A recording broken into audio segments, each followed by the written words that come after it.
नमस्कार। तो बने रहिए अम्बेडकरवादी ब्लॉगर पर। बाबा साहब डॉक्टर अम्बेडकर की 134वीं जयंती पूरे देश भर में धूमधाम से मनाई जाएगी। इसी में बाबा साहब डॉक्टर अम्बेडकर की जयंती मुरैना में भी बड़े धूमधाम से मनाई जाएगी। इसमें बाबा साहब डॉक्टर अम्बेडकर की जो झांकियाँ हैं, झांकियों का क्या जायज़ा है, तैयारी है, भाई हमारे साथ राजू जी हैं जिन्होंने तैयारियाँ की हैं और हर बारी यहाँ पर जो झांकियाँ हैं वो तैयार होती हैं।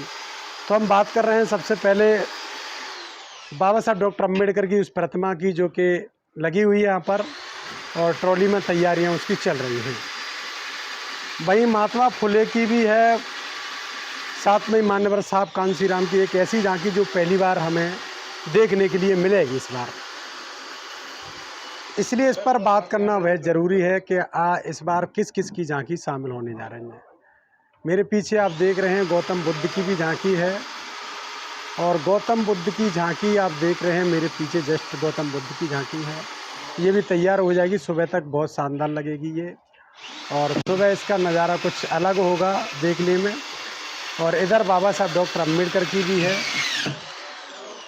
और ये तैयार होने के बाद मान्यवर साहब कांशीराम की भी है। मान्यवर साहब कांशीराम की इधर तैयार हो रही है, इधर पीछे मान्यवर साहब कांशीराम की है।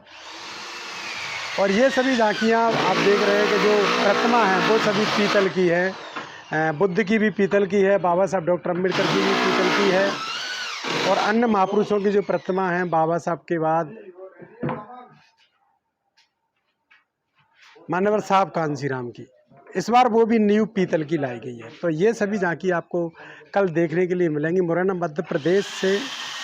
और इधर बात करें तो इधर भी हैं महात्मा फुले और माता सावित्रीबाई फुले की प्रतिमा। ये दोनों फाइबर की हैं। महात्मा फुले जो कि शिक्षा के अग्रदूत हैं, माता सावित्रीबाई फुले जिन्होंने हमें, आप सभी को पता ही है कि ये नहीं होते तो शायद लोग नहीं पढ़ पाते। शिक्षा का जो महत्व है महात्मा ज्योतिबा फुले ने समझाया, माता सावित्रीबाई फुले ने समझाया। और ये दोनों झांकी भी शामिल होने वाली है। इस प्रकार से जो करीब 4 से 5 झांकी यहाँ पर तैयार हो रही हैं। तमाम लोग यहाँ पर मौजूद हैं और अपने अपने काम में लगे हुए हैं। बड़े ही स्ट्रॉन्ग टाइप में बनाई जा रही हैं। देखेंगे अपन, ये जो प्लाई है प्लाई बोर्ड के साथ बनाई जा रही है, मतलब हल्की नहीं है, बहुत शानदार तरीके से है। और हर बार ही यहाँ का जो नज़ारा है वो कुछ अलग रहता है। और इस बार संसद भवन भी बन रहा है। बाबा साहब की झांकी पर संसद भवन देखने के लिए मिलेगा। और संसद भवन यानी लोहे का बनाया गया, इस पर जो पर्दे वगैरह हैं और उसके बिनाल वगैरह लगाए जाएंगे तब इस पर शाइनिंग आएगी। तमाम साथी लोग यहाँ पर जो तैयारी में लगे हुए थे और लगातार 3 से 4 दिन में एक एक झांकी तैयार होती है। बड़ी मेहनत करनी होती है लोगों को। तो ऐसे लोगों से भी बात करेंगे कि क्या क्या तैयारी के साथ लोग यहाँ पहुँच रहे हैं। राजू जी लगातार लगे हुए हैं। मान्यवर साहब कांशीराम की जो झांकी तैयार होने के लिए जा रही है, ये इस बार पहली बार मुरैना में देखने के लिए मिलेगी। इस बार जो पिछली समिति थी वो लेकर आई थी इसको और करीब 3.5 लाख के करीब रुपए से ये झांकी, मतलब ये जो प्रतिमा है वो बनकर आई है। और इस बार ये जो झांकी है देखने के लिए पहली बार मुरैना में देखने के लिए मिलेगी मान्यवर साहब कांशीराम जी की झांकी। बहुत दिनों से लंबी तैयारियों के साथ लोग लगे हुए हैं, ये सभी तैयारी कर रहे हैं। और ये प्लाई बोर्ड भी एक तैयार हो गया है, इस पर लगने के लिए जा रहा है। और हम बात कर रहे थे तो इधर ये देख लीजिए, ये मान्यवर साहब कांशीराम की झांकी है और ये पीतल की प्रतिमा है। और इसको भी लोग देखेंगे तो एक अलग से ही पहचान बनाई गई है मान्यवर साहब कांशीराम जी के द्वारा। मान्यवर साहब कांशीराम की प्रतिमा हर जगह नहीं मिलती और इसलिए इस बार इसको पीतल की बनाया गया। और मान्यवर साहब कांशीराम का वही 85% फार्मूला, मान्यवर साहब कांशीराम का जो पेन, यानी जो पेन है 85% का जो फार्मूला है वही फार्मूला फिर से एक बार दोहराया जा रहा है। यानी मान्यवर साहब कांशीराम ने इस प्रकार से कहा है कि ये नीचे का पेन है, ये बहुजन समाज की ताकत है।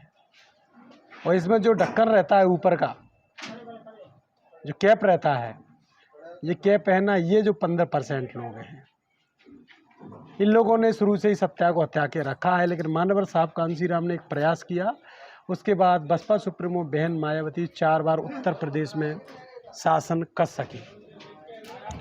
इस प्रकार से एक बड़ी तैयारी के साथ माननीय साहब कांसीराम का झांकी तैयार हो रहा है और इस झांकी पर भी जो लोग हैं लगातार प्रयासरत हैं। ये पीछे बैकग्राउंड बनाया जा रहा है और इस प्रकार का बैकग्राउंड लगकर और सभी प्रतिमाओं का पीछे बैकग्राउंड है।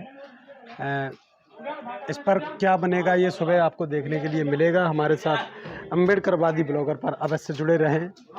और इसकी बात करें तो इस पर इस बार जो गौतम बुद्ध की जो प्रतिमा है, गौतम बुद्ध की प्रतिमा के पीछे का जो हिस्सा है, जो पीछे का इस बार जो हिस्सा बनने के लिए जा रहा है वो महाबोधि टेम्पल की तर्ज पर बनने के लिए जा रहा है। यानी महाबोधि टेम्पल का जो आंदोलन चल रहा है ये झांकी उसको समर्पित होने के लिए जा रही है।